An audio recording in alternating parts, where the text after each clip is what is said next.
નમસ્તે વિદ્યાર્થી મિત્રો, ઓનલાઈન લેક્ચર્સમાં આપનું ફરી એકવાર હાર્દિક સ્વાગત છે બાળકો। આજે આપણે ભણવાના છીએ પ્રકરણ નંબર 2 માપન અને એકમ। સૌથી પહેલા આપણે ગયા લેક્ચર્સમાં બરાબર મીન્સ કે આની પહેલાનો જે ઓનલાઈન લેક્ચર છે બાળકો એમાં આપણે જે દાખલાઓ જોયા હતા ઉદાહરણ 4 સુધીના। હવે આજે આપણે ભણવાનું છે એક સ્વાધ્યાયનો દાખલો છે જે આપણા ટોપિકને રિલેટિવ જ છે। મીન્સ કે આપણા જે બે સમીકરણો છે દ્રષ્ટિ સ્થાન ભેદમાં કે કોઈ ગ્રહના વ્યાસ પરિમાણવાળો જે વ્યાસ માપવો છે એ અને એક સૂત્ર આપણું જે અંતર ગોતવાનું જે સૂત્ર છે કેપિટલ ડી વાળું એને આધીન આપણે સ્વાધ્યાયમાં એક દાખલો આપ્યો છે। તો સૌથી પહેલા આપણે સ્વાધ્યાયનો દાખલા નંબર 24 ભણીએ અને ત્યારબાદ આજનો જે આપણો ટોપિક છે એના વિશે વાત કરીએ। તો સ્વાધ્યાયનો દાખલા નંબર 24 એમાં આપણે એવું કહેવામાં આવ્યું છે કે ભાઈ જ્યુપિટર ગ્રહનો શું ગોતવો છે મારે વ્યાસ। ખાસ યાદ રાખશું ગ્રહના વ્યાસ ગોતવાની વાત થઈ રહી છે બરાબર। તો એમની વચ્ચેનું મને અંતર આપી દીધું છે એટલે કે ભાઈ પૃથ્વી અને જ્યુપિટર વચ્ચે જે અંતર છે એ મને આપી દેવામાં આવ્યું છે।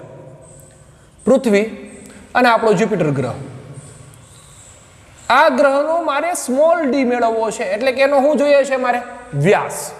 મને કેપિટલ ડી ની વેલ્યુ આપી દીધી છે બરાબર। આ જે છે પૃથ્વીથી જ્યુપિટર સુધીનું અંતર એને નામ આપી આપણે કેપિટલ ડી અને એનું મને અંતર આપી દીધું છે 824.7 મિલિયન કિલોમીટર આટલું આપ્યું છે બરાબર। કોની કોની વચ્ચેનું અંતર છે તો કે પૃથ્વી અને જ્યુપિટર વચ્ચેનું અંતર આપણે કેટલું આપી દીધું છે 824.7 મિલિયન કિલોમીટર। અને હવે આપણે જે મેળવવું છે એ આપણે મેળવવો છે સ્મોલ ડી। બીજું બાળકો આપણે એ વસ્તુ આપી છે અહીંયા ખૂણો આલ્ફા આપ્યો છે અને એ આલ્ફા આપણે આપી દીધો છે 35.72 સેકન્ડ બરાબર। યાદ હોવું જોઈએ બે ઓબ્લેટ છે એ શું દેખાડે છે સેકન્ડ, એક હશે શું દેખાડશે મિનિટ બરાબર। આપણે જે શીખીને આવ્યા છીએ હવે મારે મેળવવું છે સ્મોલ ડી। તો સ્મોલ ડી મેળવવાની શરત આલ્ફા આપણે જાણીએ છીએ બરાબર। સમતલ કોણ પ્રમાણે જ ચાપ ના છેદમાં શું બનશે ત્રિજ્યા, તેથી કોણીય ખૂણો આલ્ફા બરાબર શું લખી શકશું તો કે કોણીય ખૂણો આલ્ફા બરાબર ચાપ એટલે સ્મોલ ડી ના છેદમાં કોણ રાખશું કેપિટલ ડી। કિંમતો મૂકીએ સ્મોલ ડી મેળવવા માટે સ્મોલ ડી ને સૂત્રનો શું બનાવી દઈએ કરતા, તેથી small d is equal to alpha into d. આલ્ફાની વેલ્યુ આપણે આપી દીધી છે 35.72 સેકન્ડ એટલે આવું થશે 35.72 સેકન્ડને મારે રેડિયનમાં કન્વર્ટ કરવું પડે તો યાદ હોવું જોઈએ કે 1 સેકન્ડ એટલે 4.85 ગુણ્યા 10⁻6 રેડિયન બરાબર। તો 35.72 ગુણ્યા કેટલા કરવા પડશે 4.85 ગુણ્યા 10⁻6। આ કોની વેલ્યુ મેળવી તો કે આલ્ફાની બરાબર। શેમાં હતું આપણી પાસે સેકન્ડમાં, શેમાં કન્વર્ટ કરી દીધું એને રેડિયનમાં। કેપિટલ ડી વેલ્યુ છે 824.7 મિલિયન એટલે 10⁻6 10 લાખ બરાબર। એને ગુણ્યા મિલિયન કિલોમીટર આપણે કન્વર્ટ કરી દીધું। તો આ થયો આપણો જવાબ। તમે જ્યારે એનું સોલ્યુશન મેળવશો તો જવાબ આવશે 1.42 ગુણ્યા 10⁵ કિલોમીટર, કારણ કે 10⁶ અને 10⁻6 કેન્સલ થઈ જશે। ફક્ત આંકડાઓનો જ આપણે શું લેશું ગુણાકાર અને એનું સોલ્યુશન કરવા જશું એટલે આપણે આવો જવાબ મળશે 1.42 ગુણ્યા 10⁵ કિલોમીટર। તો આ થયો આપણા ગુરુ ગ્રહનો વ્યાસ। બાળકો ખાસ આપણે યાદ રાખવાના છીએ। હવે બાળકો આપણે વાત કરવાની છે ખૂબ જ સૂક્ષ્મ અંતરોનું માપન કઈ રીતે કરવું। અત્યાર સુધીના લેક્ચર્સમાં આપણે જોયું થિયરી લેક્ચર્સમાં કે ભાઈ નાનામાં નાનું અંતરનું માપન કરવા માટે આપણી પાસે ઘણા બધા સાધનો છે। જેમ કે મારે 10⁻4 કે 10⁻5 નું માપન કરવું હશે બરાબર, આવી ઘાતોનું મારે માપન કરવું છે। ખાસ આપણો જે કન્સેપ્ટ છે લંબાઈનું માપન, પણ કેવી લંબાઈનું માપન તો કે ખૂબ જ સૂક્ષ્મ અંતરો ની લંબાઈનું માપન આપણે સમજવું છે।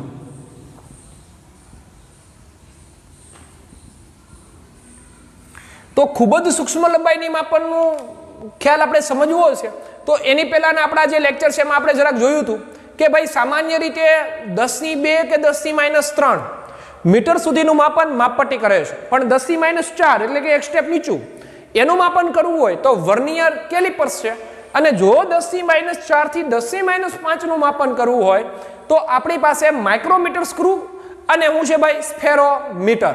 પરંતુ બાળકો હવે ખાસ ઈથી નાની માપન કરવું છે, મીન્સ કે 10⁻5 થી 10⁻6 10⁻7 10⁻8 10⁻9 કે અણુનું જે પરિમાણ છે, બરાબર, અણુનું જે પરિમાણ છે 10⁻10 મીટર સુધીનું, આ અણુનું માપન કરવું હોય કે અણુનો વ્યાસ કેટલો છે એ જાણવા માટે આપણા જે વર્નિયર કેલિપર્સ છે, માઇક્રોમીટર સ્ક્રૂ છે, સ્ફેરોમીટર છે કે આપણી સામાન્ય સ્કેલ છે એનો આપણે ઉપયોગ કરી શકતા નથી, કારણ કે દરેક સાધનને પોતાની શું હોય ભાઈ લિમિટ, અને એ લિમિટ સાથે જે કામ કરે. તો હવે વર્નિયર કેલિપર્સની લિમિટ કેટલી ભાઈ તો કે 10⁻4, માઇક્રોમીટર સ્ક્રૂ અને સ્ફેરોમીટરની લિમિટ કેટલી તો કે 10⁻5, ઈથી વધારે એ માપન કરશે નહીં. તો હવે સૂક્ષ્મથી સૂક્ષ્મ અંતરનું માપન કરવા માટે શું કરશો? ખાસ યાદ રાખીએ, સામાન્ય રીતે 10⁻5 થી સૂક્ષ્મ માપન કરવા માટે વર્નિયર કેલિપર્સ,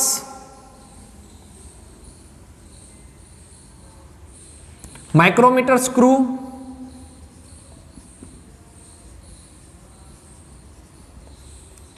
કે સ્ફેરોમીટરનો ઉપયોગ કરી શકાય નહીં.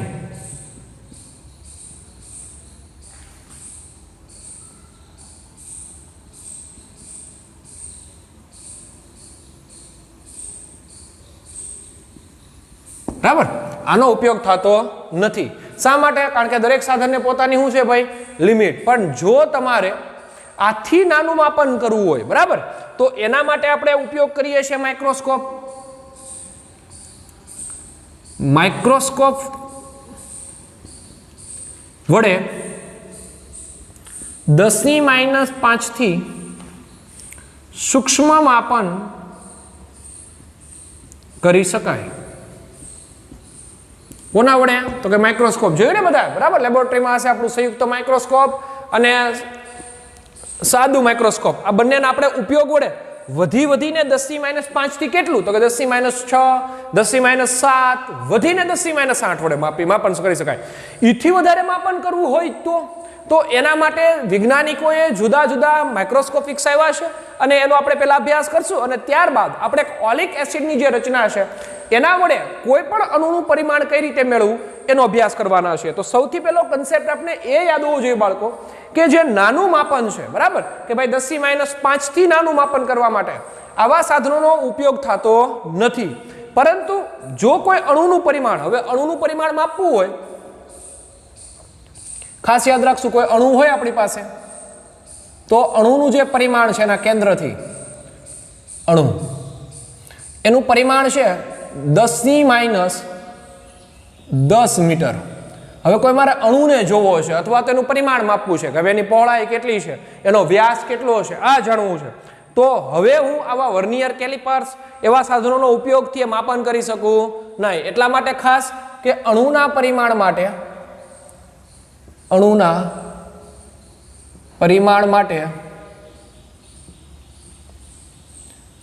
10⁻, વર્નિયર સ્ક્રૂ ગેજ એટલે કે માઇક્રોમીટર જેવા સાધનોનો ઉપયોગ થતો નથી.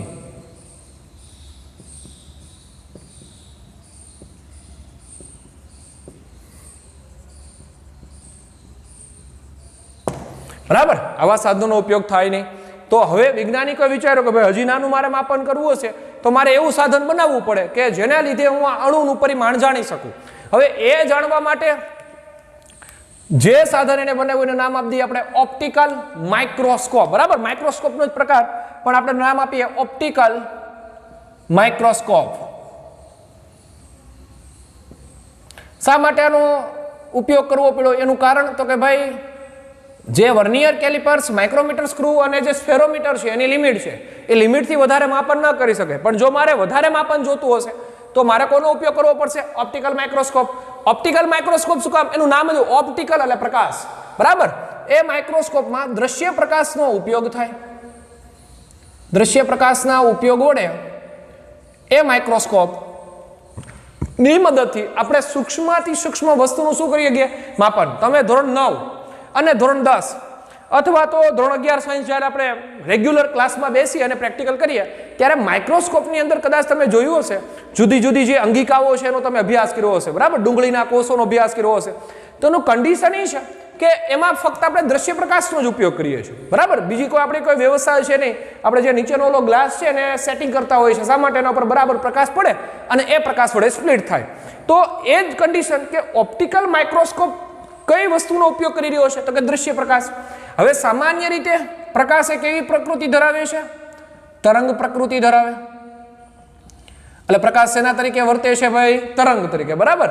કારણ કે બે ઘટનાઓ ભણવી પડશે. તમે જેમ આગળ વધશો ફિઝિક્સમાં અને કેમેસ્ટ્રીમાં એમ બે ઘટનાઓ ભણશો કે પ્રકાશ એ તરંગે છે અને પ્રકાશ એ કણે છે. એટલે અમુક ઘટનાઓ કણ પ્રમાણે ભણશું અને અમુક ઘટનાઓ તરંગ પ્રમાણે ભણશું. પણ માઇક્રોસ્કોપમાં આપણે જે અભ્યાસ કરીએ છીએ એ પ્રકાશની કઈ પ્રકૃતિ સાથે? તરંગ પ્રકૃતિ સાથે અભ્યાસ કરીએ છીએ. બીજું, દ્રશ્ય પ્રકાશની જે તરંગ લંબાઈ છે બાળકો, ખાસ યાદ રાખશો આપણે, દ્રશ્ય પ્રકાશની તરંગ લંબાઈ, દ્રશ્ય પ્રકાશની તરંગ લંબાઈ ઓલરેડી આપણે ધોરણ 10 માં પણ આ તરંગ લંબાઈ વિશે વાત કરતા હતા અને પ્રકાશની વ્યાખ્યા પણ આપી છે કે પ્રકાશ એ વિદ્યુત ચુંબકીય તરંગ છે અને જેની તરંગ લંબાઈ 4000 એંગસ્ટ્રોમ થી કેટલી છે? 8000 એંગસ્ટ્રોમ. 4000 એંગસ્ટ્રોમ થી 8000 એંગસ્ટ્રોમ છે. આટલી એનો વચ્ચેનો ગાળો છે. એટલે દ્રશ્ય પ્રકાશની તરંગ લંબાઈ એટલે શું ભાઈ? તો કે બાળકો ખાસ યાદ રાખશું, પ્રકાશને પોતાની તરંગ લંબાઈ હોય. તરંગ લંબાઈ એટલે શું? જે આપણે ઓલરેડી ધોરણ 9 માં ભણતા હતા, સંઘનન અને વિઘનન દરમિયાન બે સંઘનન વચ્ચેનું અંતર કે બે વિઘનન વચ્ચેનું અંતર અથવા બે શૃંગ વચ્ચેનું અંતર કે બે ગર્ત વચ્ચેના અંતરને આપણે પ્રકાશની શું બોલતા હતા? તરંગ લંબાઈ. તો અહીંયા દ્રશ્ય પ્રકાશની જે તરંગ લંબાઈ છે એ કેટલી છે? તો કે 4000 એંગસ્ટ્રોમ થી 8000 એંગસ્ટ્રોમના વચ્ચેનો ગાળો છે. હવે 1 એંગસ્ટ્રોમ એટલે કેટલું? તો કે 1 એંગસ્ટ્રોમ એટલે 10⁻10 મીટર થાય. એટલે ઓપ્ટિકલ માઇક્રોસ્કોપ એ કેટલા સુધીનું માપન કરવાનું છે? તો કે 10⁻10 મીટર સુધી. એથી વધારે માપન નહીં કરે કારણ કે એની લિમિટ આવી ગઈ. જો શા માટે લિમિટ આવી ગઈ? કારણ કે ઓપ્ટિકલ માઇક્રોસ્કોપમાં કઈ વસ્તુનો ઉપયોગ થાય છે? તો કે દ્રશ્ય પ્રકાશ. બાળકો ખાસ યાદ રાખશું, આપને પણ દરેક વસ્તુની લિમિટ હોય. કોઈ વસ્તુ આપણે વાનગી બનાવી રહ્યા છીએ તો એક કન્સેપ્ટ આપણે ક્લિયર કરીએ છીએ કે એ વાનગીની અંદર સોલ્ટ, બરાબર, સુગર કે કોઈ બીજી વસ્તુનું પ્રમાણ આપણે ફિક્સ રાખીએ. જો એથી વધારે રાખીએ તો પ્રોબ્લેમ શું થાય? તો કે એ પ્રોબ્લેમને કારણે મેક્સિમમ આપણે મીઠું નાખી દઈએ અથવા મેક્સિમમ સુગર, ખાંડ નાખી દઈએ તો પ્રોબ્લેમ એ થશે, કાંઈ ગળ્યું થશે ને કાંઈ ખારું થશે. એટલે દરેકને પોતાની લિમિટ છે. તો અહીંયા ઓપ્ટિકલ માઇક્રોસ્કોપને પણ લિમિટ છે અને એ લિમિટ છે દ્રશ્ય પ્રકાશનો એ ઉપયોગ કરે છે. જો એ દ્રશ્ય પ્રકાશનો ઉપયોગ કરે તો એની તરંગ લંબાઈ 4000 થી 8000 એંગસ્ટ્રોમ છે અને 1 એંગસ્ટ્રોમ એટલે 10⁻10 મીટર. એથી નાનું માપન કરવું હોય તો 10⁻11, 10⁻12, 10⁻13 અહીંયા સુધીનું માપન કરવું હોય. આપણે જાણીએ છીએ કે ભાઈ વિજ્ઞાન સતત વિકસતું જાય, બરાબર. એને નાનું માપનું ખોજ છે અને વધારે માપનની ખોજ છે. તો હજી જો નાનું માપન કરવું હોય તો ઓપ્ટિકલ માઇક્રોસ્કોપનો હવે આપણે ઉપયોગ ન કરી શકીએ કારણ કે આ એની શું બંધાઈ ગઈ? લિમિટ. કે વધીને ઓપ્ટિકલ માઇક્રોસ્કોપ ઓછામાં ઓછું અથવા સૂક્ષ્મથી સૂક્ષ્મ કેટલું માપન કરી શકે? 10⁻10 મીટર. તો એની જગ્યાએ હજી નાનું માપન કરવું હોય, સૂક્ષ્મ માપન કરવું હોય તો એટલા માટે વૈજ્ઞાનિકોએ જે નવું વિકસાવ્યું ઓપ્ટિકલની જગ્યાએ એને નામ આપ્યું ઇલેક્ટ્રોન માઇક્રોસ્કોપ. Electron microscope. જેવું નામ એવું કામ. જેમાં અહીંયા ઓપ્ટિકલ હતું એટલે પ્રકાશ, તો એ શેનો ઉપયોગ કરતો હતો? તો કે દ્રશ્ય પ્રકાશનો. અહીંયા ઇલેક્ટ્રોન માઇક્રોસ્કોપ છે તો એ શેનો ઉપયોગ કરશે? Electron beam. બીમ એટલે કિરણ, બરાબર. જે આપણે ભણવાનું છે ઓલરેડી આપણે ભણશું બાળકો. ખાસ યાદ રાખશું, અમુક શબ્દો તમારા માટે બિલકુલ નવા હશે કે ભાઈ ઇલેક્ટ્રોન બીમ એટલે શું? તો કે જેની અત્યારે તમારે ટેન્શન લેવાનું નથી કારણ કે 12 સાયન્સમાં ઇલેક્ટ્રોન બીમ કઈ રીતે તૈયાર થાય, કઈ રીતે એને થ્રુ આઉટ કરવામાં આવે, બરાબર. આ બધા વિશે આપણે અભ્યાસ કરવાના છીએ. એટલે આપણે અત્યારે એટલું જ યાદ રાખશું કે ઇલેક્ટ્રોન માઇક્રોસ્કોપમાં શેનો ઉપયોગ થાય છે? Electron beam. આ ઇલેક્ટ્રોન બીમની પણ અમુક કન્ડિશન હશે, અમુક એની જેમ કે એમ લિમિટ હશે, પણ ઇલેક્ટ્રોન બીમ એ ઓછામાં ઓછું 0.6 એંગસ્ટ્રોમ જેટલું વિભેદન આપે. વિભેદન એટલે બીજું કાંઈ નહીં, છૂટું પાડીને જોવું, નામ જેવું વિભેદન, ભેદન એટલે છૂટું પાડવું, બરાબર. 0.6 એંગસ્ટ્રોમ જેટલું વિભેદન આપે. હવે 0.6 એંગસ્ટ્રોમ જેટલું વિભેદન એટલે કે ઇલેક્ટ્રોન માઇક્રોસ્કોપ કોઈ પણ વસ્તુને કેટલા એંગસ્ટ્રોમ સુધી છૂટી પાડીને દેખાડે? તો કે 0.6 એંગસ્ટ્રોમ. હવે જેટલી છૂટી પાડીને દેખાડે એટલા એના વિશે વધારે ઉમેરવી ગઈએ સમજણ. તો આની પણ એક લિમિટ થઈ ગઈ કે આ ઓછામાં ઓછું 0.6 એંગસ્ટ્રોમ જેટલું જ વિભેદન દેખાડશે. જો એથી વધારે નાનું માપન કરવું હોય તો ઇલેક્ટ્રોન માઇક્રોસ્કોપની મદદથી આપણે માપી શકવાના છીએ નહીં. એટલે ખાસ આપણા કન્સેપ્ટમાં આપણે એ જ ઉમેરવાનું છે બાળકો કે ઇલેક્ટ્રોન માઇક્રોસ્કોપ વધીને 0.6 એંગસ્ટ્રોમ જેટલું વિભેદન આપે. બીજું, ઇલેક્ટ્રોન પણ તરંગ પ્રકૃતિ ધરાવે, અને જો એ તરંગ પ્રકૃતિ ધરાવતો હોય તો એનું માપન પણ શેમાં થાય? એંગસ્ટ્રોમમાં થાય. અને એંગસ્ટ્રોમ એટલે વધીને કેટલું માપન કરશે? 10⁻10, બરાબર. તો આમ કહી શકાય કે ભાઈ ઓપ્ટિકલ કરતા કોણ વધારે બેટર કામ કરે છે, કોણ વધારે સારું રિઝલ્ટ આપે? તો કે ઇલેક્ટ્રોન માઇક્રોસ્કોપ. હવે ઇલેક્ટ્રોન માઇક્રોસ્કોપને એથી નાનું માપન એ કરી શકતું નથી, એટલે વૈજ્ઞાનિકોએ એક નવું વિકસાવ્યું છે જેનું નામ છે STM, અને આખું નામ આવું થશે બાળકો, એનું ખાસ યાદ રાખશું, સ્કેનિંગ ટનલિંગ માઇક્રોસ્કોપ. અને જેનું વિભેદન એટલે છૂટું પાડવાની ક્ષમતા, બરાબર, જેનું વિભેદન એ ઇલેક્ટ્રોન માઇક્રોસ્કોપ કરતા સારું છે.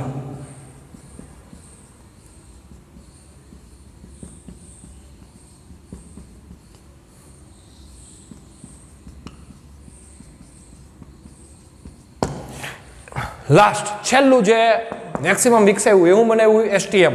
તો આપણે બાળકો પહેલેથી સમજતા જાય. જો સૌથી પહેલા ફૂટપટ્ટી મીન્સ કે આપણી સ્કેલ વડે આપણે માપન કરતા હતા. પછી ઈથી નાનું માપન કરવા માટે આપણે શું લાવ્યા? તો કે ભાઈ ઈથી નાનું મારે માપન કરવું હોય તો આપણે વર્નિયર કેલિપર્સ લાવ્યા, બરાબર. એ વર્નિયર કેલિપર્સ વડે 10⁻4 નું માપન કરતા હતા. પણ 10⁻5 સુધીનું માપન કરવું હોય તો કે એના માટે વર્નિયર કેલિપર્સ કામ આવે નહીં, કારણ કે વર્નિયર કેલિપર્સ ઓછામાં ઓછું કેટલું માપન આપે? 10⁻4 નું જ માપન આપે. પણ જો મારે 10⁻5 નું માપન કરવું હોય બાળકો, તો એના માટે આપણે જે સાધન ડેવલપમેન્ટ કર્યું વૈજ્ઞાનિકોએ એ બનાવ્યું માઇક્રોમીટર સ્ક્રૂ અને સ્ફેરોમીટર. આની મદદથી હું 10⁻5 સુધીનું માપન કરી શકતો. પણ હજી પણ વિશ્વને જાણવાની અને જેમ બરાબર ધોરણ 10 ની એક જૂની ટેક્સ્ટ બુક છે વિજ્ઞાન અને ટેકનોલોજીમાં, એક સરસ શબ્દો છે એમાં, the plenty of room at the bottom. તળિયે હજુય ઘણી જગ્યાઓ ખાલી છે. એટલે કે વિજ્ઞાનને અણુ, પરમાણુની અંદર ન્યુક્લિયસની અંદર શું છે, એની અંદર શું છે, આ જાણવાની સતત જિજ્ઞાસાઓ છે. અને એ જિજ્ઞાસાને જ કારણે વૈજ્ઞાનિકોએ જેમ ઓછું માપન કરવા માટે નવા સાધનોનો શું કરતા ગયા? વિકાસ. હવે 10⁻5 થી ઓછું જાણવું હોય, મીન્સ કે હજી પણ સૂક્ષ્મ જોવું, 10⁻6, 7, 10⁻8 સુધીનું જોવું છે, તો એના માટે આ સાધનોનો ઉપયોગ થાય નહીં. તો એના માટે વૈજ્ઞાનિકોએ શું વિકસાવ્યું ભાઈ? Optical microscope. અને એ ઓપ્ટિકલ માઇક્રોસ્કોપ કયા પ્રકાશનો ઉપયોગ કરે? દ્રશ્ય પ્રકાશ. પણ પ્રોબ્લેમ એ છે કે દ્રશ્ય પ્રકાશનો ઉપયોગ કરે તો દ્રશ્ય એટલે જોવું, બરાબર. સામાન્ય રીતે આપણે પણ આપણી આંખો પણ આ જ પ્રકાશનો ઉપયોગ કરે, 4000 થી 8000 એંગસ્ટ્રોમ. પણ એનું વિભેદન ઓનલી ફોર 10⁻10 મીટર સુધીનું છે.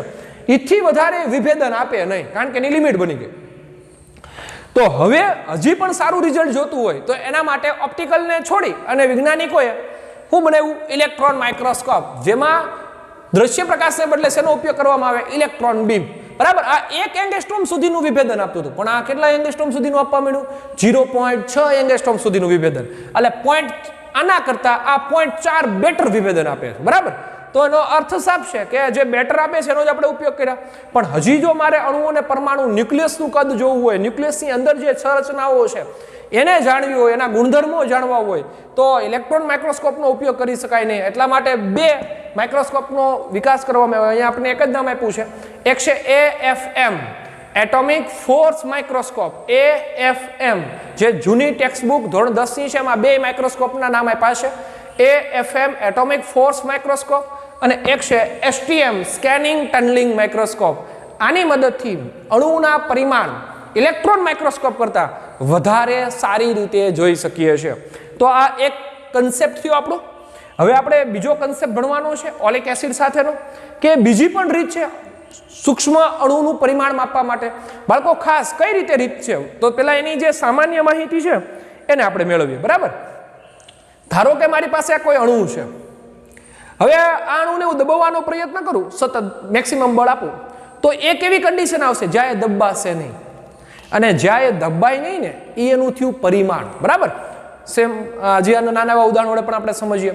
એક ક્લાસની અંદર 30 બાળકો છે, પછી એ ક્લાસની મહત્તમ ક્ષમતા 60 બાળકોની છે. બરાબર, 60 બાળકો તેમાંથી વધારે સમાઈ શકે એમ છે નહીં, પરંતુ 30 તો હતા જ, બીજા અમે 30 આવ્યા, ટોટલ ભરાઈ ગયો આખો ક્લાસ 60. પણ હજી જો મારે 30 ને ઉમેરવા હશે તો હવે એની ક્ષમતા પૂરી થઈ ગઈ, કારણ કે હવે જે બેન્ચો હતી એ બધામાં બાળકો ગોઠવાઈ ગયા છે. તો સરળતાથી અહીંયા સુધીનું માપન અને અહીંયા સુધીનું માપન કરી શકું. હજી મેક્સિમમમાં 30 બાળકો સમાડ દો એટલે એકદમ ગીચોગીચ થઈ ગયા. હવે બીજા 30 એમાં હું સમાડી શકીશ નહીં. તેનું કારણ એમની વચ્ચેની જે જગ્યા હતી એ હવે સંપૂર્ણપણે ખાલી છે. તો અહીંયા પણ એ જ કે અણુ વચ્ચેની જે જગ્યા છે સ્પ્લિટ થશે, અણુઓ ભેગા થશે. ક્યાં સુધી તમે દબાવી શકશો, તો કે જ્યાં સુધી દબાય ત્યાં સુધી, અને જ્યાંથી એ ન દબાય તેટલું આપણે શું કરી લઈએ, માપન. તો એનો શું મળી જાય આપને, વ્યાસ. ફરીવાર આપણે સમજીએ કન્સેપ્ટને. બરાબર, આપણે ક્લિયર કન્સેપ્ટ કરવો છે. આ અણુ છે ને અણુને હું દબાવવાનો પ્રયત્ન કરું, ક્યાં સુધી દબાશે, તો કે જ્યાં સુધી અણુનું પરિમાણ ન આવે ત્યાં સુધી. બરાબર, અહીંયા દબાવવાનું પૂરું થઈ ગયું. તો હવે આટલો એનો શું માપી લઉં, વ્યાસ. તેનો મતલબ સાફ છે કે આ અણુનું મને શું મળી ગયું, પરિમાણ. અને આ જ રીતનો આપણે ઉપયોગ કરવો છે ઓલિક એસિડના સંદર્ભમાં. તો સમજીએ ઓલિક એસિડ કન્ડિશન. પહેલા તો ઓલિક એસિડ એ શું છે? ઓલિક એસિડ એ બીજું કંઈ નથી પણ ફેટી એસિડનો પરમાણુ છે. યાદ કરો, ધોરણ 10 સાબુની મિસેલ રચના આમાં આપણે ભણતા હતા. બરાબર, સાબુ જેવું જે પ્રવાહી છે ઓલિક એસિડ, અને એ એસિડનું આપણે શું જાણવું છે, પરિમાણ. સામાન્ય રીતે ઓલિક એસિડ ઓલિક એસિડનું પરિમાણ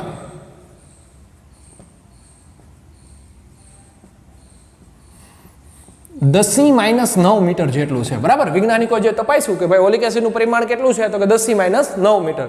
હવે આવો જવાબ આપણે આપણી પદ્ધતિ પ્રમાણે પ્રયોગ ઉપરથી જોઈએ છે તો મેળવી દઈએ.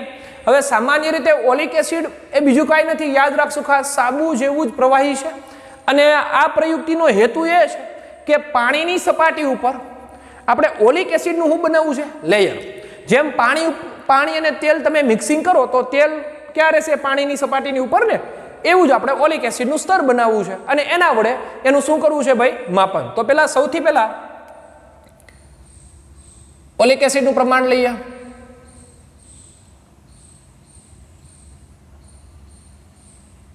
હવે એસિડ પાસે પોતાની શું હશે, એસિડિકતા યાદ હોવું જોઈએ. અને એસિડિકતાને નિર્બળ કરવી હોય તો એને શેમાં ડિઝોલ્વ કરવી પડે, ધોરણ 10 પ્રમાણે આલ્કોહોલ એટલે કે બેઝ પદાર્થ સાથે એની પ્રક્રિયા કરવી પડે. એટલે એસિડિકતા ઘટે અને બેઝિકતા એ કન્ટિન્યુ બેઝ સમાન રહે. અને ધીમે ધીમે એસિડિકતા ઘટાડવા માટે આપણે એમાં શું મેળવીએ છીએ, બેઝિક પદાર્થો. બરાબર, તો મારી પાસે જે ઓલિક એસિડનું પ્રમાણ છે બાળકો, એ કેટલું છે, તો કે 1 સેન્ટીમીટર ઘન જેટલું શું છે મારી પાસે, ઓલિક એસિડ. બરાબર, હવે આ ઓલિક એસિડની અંદર શું કરવું છે, મારે એની એસિડિકતા ઘટાડવી છે. અને એસિડિકતા ઘટાડવા માટે એમાં હું ઉમેરીશું, બેઝિક પદાર્થો ઉમેરીશ. એટલે બેઝિક એટલે આલ્કોહોલ, OH ગ્રુપ. બરાબર, અથવા તમે સમજી શકાય એની સાંદ્રતા ઘટાડવી છે.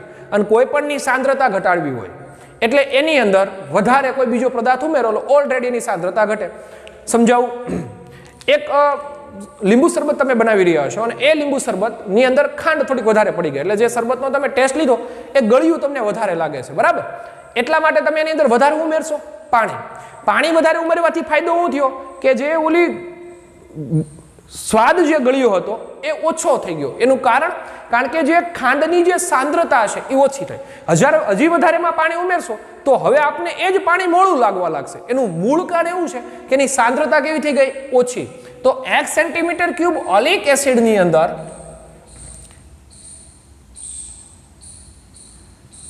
આલ્કોહોલને ઉમેરતા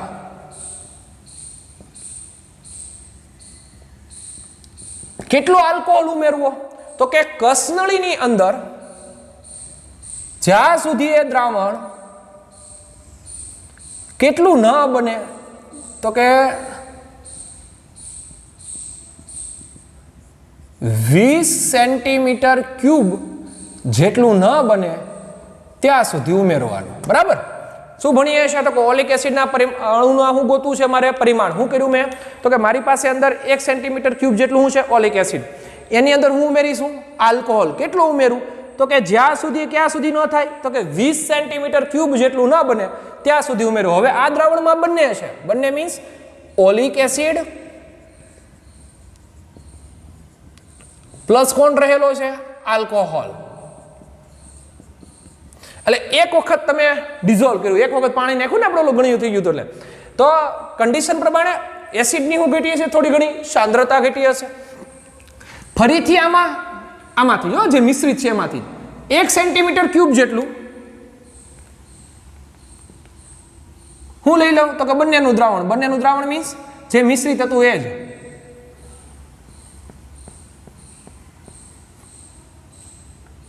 એટલે કે આમાં બંને વસ્તુ છે, ઓલિક એસિડ પ્લસ આલ્કોહોલ. આ પહેલી કન્ડિશન, આ બીજી કન્ડિશન અને આ ત્રીજી કન્ડિશન. પહેલી કન્ડિશનમાં આપણી પાસે ઓનલી ફોર ઓલિક એસિડ હતું, એમાં આપણે હું ઉમેરી નાખ્યું આલ્કોહોલ, એટલે એની સાંદ્રતા ઘટી અને કેટલું બનાવ્યું? તો કે 20 સેન્ટીમીટર જેટલું બનાવ્યું. હવે એ 20 સેન્ટીમીટરમાંથી 1 સેન્ટીમીટરનો નમૂનો લઈ અને ફરીથી એમાં હું નાખશું આલ્કોહોલ. આની અંદર ફરીથી આલ્કોહોલ ઉમેરશું, આલ્કોહોલ. અને ફરીથી કેટલું બનાવવાનું? તો કે ભાઈ ફરીથી સેમ કોપી 20 સેન્ટીમીટર ક્યુબ જેટલું શું બનશે? ઓલિક એસિડ અને આલ્કોહોલ. શા માટે આવું કર્યું ભાઈ? તો ખાસ કરીને યાદ રાખજો બાળકો, ઓલું શરબત કેવું થઈ ગયું હતું? ગળ્યું. તો આપણે શું કર્યું?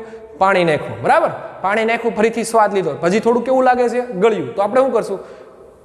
એમાં પાછું બીજું પાણી ઉમેરશું કે નવું શરબત બનાવશું ને એને પાછું એમાં ખાંડને ઓગાળશું? આવું નહીં કરીએ ને. એની અંદર પાછું શું નાખશું ભાઈ? પાણી. 2 વખત પાણી નાખવાથી ફાયદો શું થયું? એની સાંદ્રતા ઘટી. તો અહીંયા આપણે એ જ કામ કર્યું કે ભાઈ ઘણા બાળકોને એમ કહેશો ને સીધું તમે 40 સેન્ટીમીટર ક્યુબ જેટલું ભરી દો ને ભાઈ, શું પ્રોબ્લેમ છે? હંમેશાને માટે યાદ રાખવાનું, કોઈ પણની સાંદ્રતા ધીમે ધીમે ઘટાડવાનો આપણે શું કરીએ છીએ? પ્રયત્ન. બરાબર. અને અમે સમજી ગયા, કોઈ વ્યક્તિને અતિશય ગુસ્સો આવ્યો તો એ તરત શાંત ન પડે, પણ એ ધીરે ધીરે કેવો પડશે? શાંત. લોખંડનો સળિયો ગરમ થયેલો તરત ઠંડો ન થાય, પણ એ ધીમે ધીમે કેવો પડશે? ઠંડો. તો અહીંયા સાંદ્રતા પણ આપણે ધીમે ધીમે ઘટાડીએ છીએ. તો બાળકો ખાસ 1 સેન્ટીમીટર ક્યુબ જે ઓલિક એસિડ છે એની અંદર જે આપણે 20 સેન્ટીમીટર ક્યુબ જેટલું દ્રાવણ બનાવ્યું, અહીંયા સાંદ્રતા ઘટી.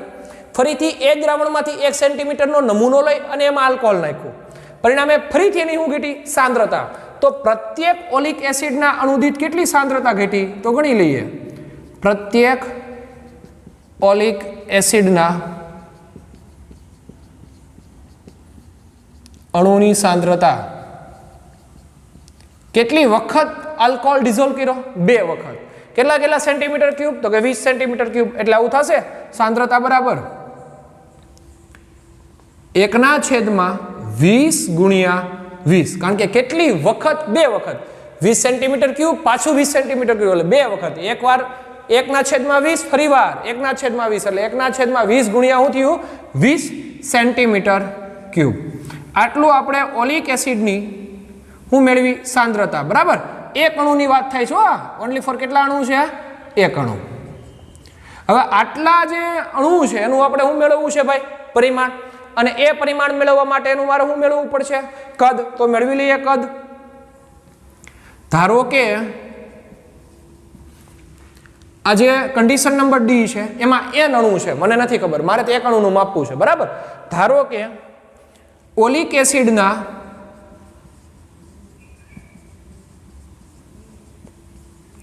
એક અણુનું કદ આપને ખબર નથી, એટલે આપણે જાણી લઈએ કે ભાઈ v જેટલું છે. બરાબર. વોલ્યુમ v વડે દેખાડાય કદને. એક અણુનું કદ કેટલું છે? v. આવા કેટલા અણુ છે મારી પાસે? તો કે n જેટલા અણુ છે. તેથી ઓલિક એસિડના n અણુનું કદ કેટલું થશે? તો n અણુનું કદ કેટલું થાય? તો કે 1 નું v હોય તો n નું કેટલું હોય? તો કે nv સેન્ટીમીટર ક્યુબ થાય. રેડી? આ હું મળી ગયું બાળકો આપને કદ. હવે મારે કન્ડિશન પ્રમાણે એનું ક્ષેત્રફળ મેળવવું છે, અને ક્ષેત્રફળ મેળવવા માટે આપણે એક રીતનો ઉપયોગ કરવો પડશે. બરાબર. આપણી પાસે અત્યારે હું ડિઝોલ્વ છે આમાં તો કે ઓલિક એસિડ અને આલ્કોહોલનું મિશ્રણ કેટલી વખત કરાવેલું છે? 2 વખત. એટલે ડી જે આકૃતિ છે, ડી જે કન્સેપ્ટ છે, એમાં આપણે ટોટલ 2 વખત મિશ્રિત, જેની સાંદ્રતા ઓલરેડી ઘટાડી દીધી છે, એવું મારી પાસે ઓલિક એસિડ અને આલ્કોહોલનું મિશ્રણ છે. હવે મારે એનું ક્ષેત્રફળ મેળવવું છે. તો ક્ષેત્રફળ મેળવવા માટે મારી પાસે વ્યાસ હોવો જોઈએ, અને વ્યાસ મેળવવાની એક રીત છે, જે સમજીએ આપણે.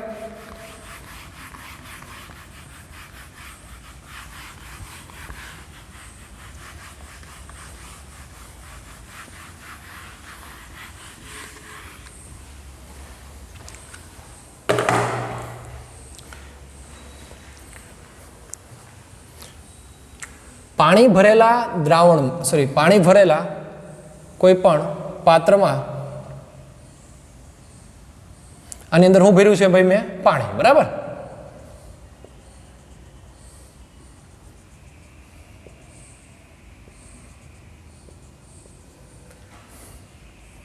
શું મેળવવું છે આપણે? તો કે ઓલો વ્યાસ મેળવવો છે. શા માટે? કારણ કે આપણે કદ તો મળી ગયું બાળકો. બરાબર, કદ મળી જાય, આપણે અણુની શું જોઈએ છે? જાડાઈ. હવે ક્ષેત્રફળ મેળવવું પડે. શું કામ ક્ષેત્રફળ મેળવ્યું છે હમણાં સમજાવું. આપણી પાસે કદ છે, મારે અણુની જાડાઈ જોઈએ છે. તો સમજીએ, પાણી ઉપર લાઇકોપોડિયમ નામનો પાવડર. લાઇકોપોડિયમ પાવડર એટલે બીજું કાંઈ નહીં, પણ કેરમ જે રમતા હોય ત્યારે આપણે એક પાવડર નાખીએ છીએ, અને એ જે પાવડર છે લાઇકોપોડિયમ પાવડર છે. કયો પાવડર છે ભાઈ? લાઇકોપોડિયમ પાવડર. તો લાઇકોપોડિયમ પાવડરનો તમે છંટકાવ કરશો એટલે લાઇકોપોડિયમનું પાવડર તો સામાન્ય રીતે પ્રવાહી કરતા ઓછી ઘનતાવાળો હશે, એટલે આના ઉપર શું કરશે? એક પડ બનાવશે, લેયર બનાવે. બરાબર. જે રીતે પાણીની અંદર તેલનું લેયર બને, એ જ રીતે લાઇકોપોડિયમ પાવડરનું શું બનશે? એક સરસ મજાનું લેયર બનશે.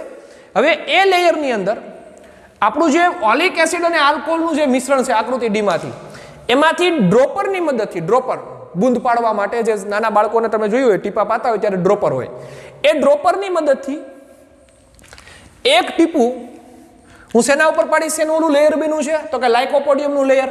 એટલે એ ટીપું અહીંયા રાખીશ, આવી રીતે અહીંયા. હવે બધાને ખબર છે કે ભાઈ પ્રવાહી તો ફેલાવાનો શું રાખે છે? ગુણધર્મ. જેવું તમે લાઇકોપોડિયમ પાવડરના લેયર ઉપર એ ટીપું રાખશો એટલે થોડુંક શું થશે? ફેલાશે. પણ ક્યાં સુધી ફેલાય? તો કે એના અણુના પરિમાણની જાડાઈ સુધી. એથી વધારે ફેલાવાનું છે નહીં. એટલે જેવું તમે અહીંયા ઓલિક એસિડનું ડ્રોપરની મદદથી ડ્રોપ મૂકશો એટલે તરત જ આ ફેલાશે. બરાબર. ધારો કે આટલું ફેલાણું.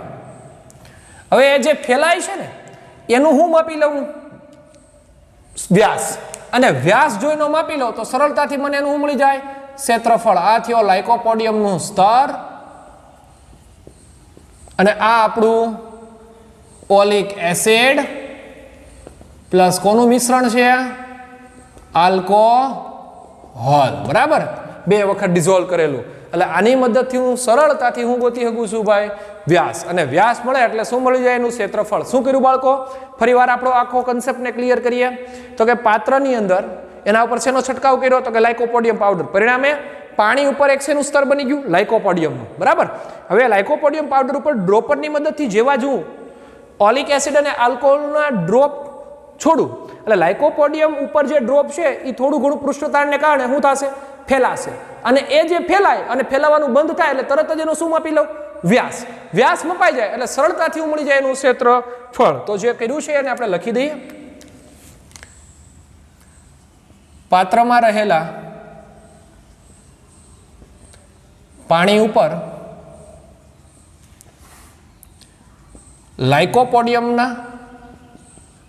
લાઇકોપોડિયમ પાવડરનું સ્તર બનાવી અને તેના પર ડ્રોપરની મદદથી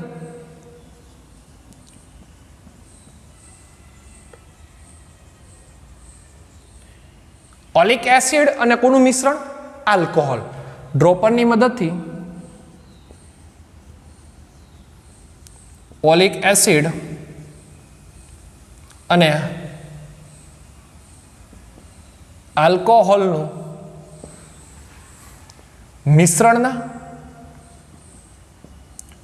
ડ્રોપ રાખતા તે ડ્રોપ શું થશે? પૃષ્ઠતાણને કારણે પોતાની સપાટીમાં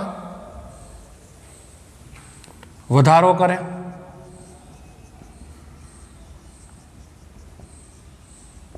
બરાબર, ઘરે તમે આવું ટ્રાય કરી શકો. તમારી પાસે જે પેડ છે એ પેડ ઉપર પાણીના 2 બૂંદ છોડજો, પરિણામે એકને એક જગ્યાએ હો, બરાબર, એક બૂંદ પાડ્યું છે પછી એમાં ઉપર બીજું બૂંદ પાડું તો તમે થોડીક વાર પછી જોજો ને એ બૂંદ થોડુંક સ્પ્લિટ થશે, આમ પહોળું બન્યું હશે. તો સરળતાથી તમે સ્કેલ વડેનો શું માપી શકો ભાઈ? વ્યાસ. તો અહીંયા એ જ કામ કરવાનું છે કે ડ્રોપરની મદદથી જે બૂંદ આપણે છોડ્યું છે એ લાઇકોપોડિયમ ઉપર થોડુંક શું થશે? સ્પ્લિટ થશે અને એ સપાટીમાં વધારો કરે. પરિણામે બૂંદનો વ્યાસ મળે અને એક વખત બૂંદનો વ્યાસ મળી જાય એટલે સરળતાથી એનું હું ગોતી ગઈ ક્ષેત્રફળ. કઈ રીતે? તો કે બૂંદ છે એક વર્તુળ સ્વરૂપે લઈ શકીએ અને જો વર્તુળ સ્વરૂપે તો પાઈ આર સ્ક્વેર આમે બોલી શકાય, અથવા તો ગોળાના ક્ષેત્રફળની રીતો ઉપરથી પણ આપણે એને મેળવી શકીએ. તો હવે આપણે શું જોઈએ છે તો કે અણુની જાડાઈ, એ અણુ કેટલું જાડું છે એ મારે જાણવું છે અને કેટલું છે તો કે 10⁻9 મીટર જેટલું છે એ આપણે કન્ડિશન પ્રમાણે તારવવું છે. તો સમજીએ જાડાઈ મેળવવા માટે શું કરવું. તો જાડાઈ મેળવવા માટે મારી પાસે n અણુનું કદ છે nv સેન્ટીમીટર ક્યુબ. તો બાળકો એની સાંદ્રતા ગણવી હોય તો કે એક અણુની સાંદ્રતા કેટલી છે તો 1 20 × 20 સેન્ટીમીટર ક્યુબ. તો આવા n અણુ છે તો n અણુની સાંદ્રતા કેટલી થશે એને જરા કાંઈ સમજીએ. પહેલા તો એ સમજીએ કદ. તો કોઈ પણનું કદ એટલે શું થશે? L × B × H. બરાબર, length, width and height. Height એટલે જાડાઈ થઈ ગઈ ને, કેટલી જાડાઈ છે એ હાઇટ જ દેખાડશે. સેમ કન્ડિશન જો આને ક્ષેત્રફળ વડે ભાંગી દો, કદને હું ક્ષેત્રફળ વડે ભાંગું તો શું થશે ભાઈ? બરાબર સમજીએ. ક્ષેત્રફળ એટલે શું થાય? L × B. તો L × B, L × B cancel. વધુ હું મારી પાસે ઓનલી ફોર હાઇટ. હાઇટ એટલે T જાડાઈ. તો એ તો મારે જોઈએ છે. તો T મેળવવા માટે હું કોનો ગુણોત્તર કરીશ તો કે T મેળવવા માટે અણુના કદની સાંદ્રતાઓ, કદ નહીં ખાલી, અણુના કદની સાંદ્રતા છેદમાં અણુનું હું મૂકીશ ભાઈ? ક્ષેત્રફળ. શા માટે આવું કર્યું હમણાં સમજાવવા? L × B × H છેદમાં L × B, L × B, L × B cancel એટલે વધુ હું મારી પાસે H અને H છે હું દેખાડશે એની જાડાઈ T. બરાબર, તો અણુના કદની સાંદ્રતા કેટલી તો કે મારી પાસે કેટલા અણુ છે તો કે NV જેટલા અણુ છે. હવે એક અણુની સાંદ્રતા કેટલી તો કે એક અણુની સાંદ્રતા 1 / 20 × 20 સેન્ટીમીટર ક્યુબ છે.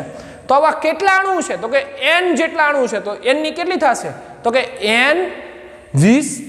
n ના છેદમાં 20 × 20. આવું કરી રહ્યો છું બાળકો કે એક અણુની સાંદ્રતા કેટલી તો કે 1 ના છેદમાં 20 × 20. તો આવા કેટલા છે? Centimetre cube. આવા કેટલા છે? n જેટલા છે. તો n ની કેટલી બનશે તો n ની બનશે n અણુની સાંદ્રતા. તો n અણુની સાંદ્રતા એટલે n આનું મલ્ટીપ્લિકેશન કરવું પડશે. n ના છેદમાં 20 × 20 સેન્ટીમીટર ઘન. આટલા અણુની સાંદ્રતા થાય. બરાબર, તો આપણે એની શું જોઈએ છે? કદ સાંદ્રતા. એટલે મારી સાથે કોનું મલ્ટીપ્લિકેશન કરવું પડશે? કદનું. તો કિંમત મૂકીએ. તેથી T = અણુનું કદની સાંદ્રતા. ખાલી સાંદ્રતા કીધી હોત તો આ હોત, પણ કદ સાથે છે એટલે અહીં મારે કોનું મલ્ટીપ્લિકેશન કરવું પડશે? V નું. એટલે આવું થશે NV / 20 × 20. આ હું મૂકી આપણે અણુના કદની સાંદ્રતા, પણ છેદમાં હું પડ્યું છે હજી? ક્ષેત્રફળ. તો ક્ષેત્રફળને શેના વડે દેખાડાય? A વડે. બરાબર, કદ હોય તો એનો સેન્ટીમીટર ઘન થશે, ક્ષેત્રફળ હોય તો એનો શું થાય? સેન્ટીમીટર વર્ગ થાય. કારણ કે ક્ષેત્રફળ એટલે લંબાઈ ગુણ્યા પહોળાઈ. તો ધ્યાન આપીએ જ રાખ. L × B × H. L એ શેમાં મપાય? સેન્ટીમીટરમાં. B શેમાં મપાય? સેન્ટીમીટરમાં. હાઇટ એ શેમાં મપાય? સેન્ટીમીટરમાં. તો આ થાય સેન્ટીમીટરનો ઘન. પણ ક્ષેત્રફળ એટલે ઓનલી ફોર L × B જ હોય. તો આ સેન્ટીમીટર × સેન્ટીમીટર એટલે શું થાય? સેન્ટીમીટરનો વર્ગ. તો એક બે કેન્સલ થઈ જશે. તેથી T = શું વધશે? NV 20 × 20 એનો એમ અને અહીં હું પડ્યું રહે ખાલી સેન્ટીમીટર. અને આ પ્રક્રિયાની મદદથી તમે અણુની હું ગોતી શકો? જાડાઈ. તો આ થયો બાળકો આજનો આપણો ઓલિક એસિડનો કન્સેપ્ટ. શું સમજ્યા છીએ તો કે આ જે કન્ડિશનો છે શું કામ આવું કર્યું એ પણ આપણે સમજાય. એની હું ઘટાડવા માટે સાંદ્રતા ઘટાડી. બરાબર, સાંદ્રતા ઘટ્યા બાદ આપણે એના અણુઓની સાંદ્રતા આ રીતે ગણી કે ભાઈ એક વખત 20 માં ડિઝોલ્વ કર્યું, બીજી વખત 20 માં ડિઝોલ્વ કર્યું, એટલે 1/20 × 20 બે વાર ડિઝોલ્વ કર્યું. પછી એમાં એવું કીધું કે ભાઈ એક અણુનું કદ v છે તો આવા કેટલા છે તો કે n છે, તો એનું શું થશે nv.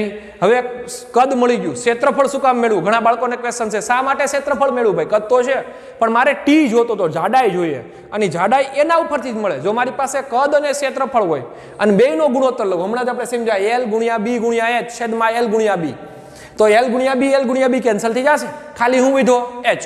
એટલા માટે મેં ક્ષેત્રફળ ગણ્યું. અને એ ક્ષેત્રફળ મેળવવા માટેની રીત, તો પાણીની અંદર લાઇકોપોડિયમ પાવડરનું હું બનાવી દીધું સ્તર, અને એના ઉપર પેલું ઓલિક એસિડને જે આલ્કોહોલ જે ડિઝોલ્વ કરેલું હતું 2 વખત, એના ડ્રોપરની મદદથી ઉપાડ્યું ડ્રોપ, તો તરત જ ડ્રોપ શું થશે સ્પ્લિટ, અને એનો હું ગોતીએ ગાય વ્યાસ, અને એ વ્યાસ ઉપરથી હું મળી જાય એનું ક્ષેત્રફળ, અને પછી એનો હું કરી દીધો મેં ભાગાકાર. તો બાળકો આ થઈ આપણા ઓલિક એસિડનો ટોપિક.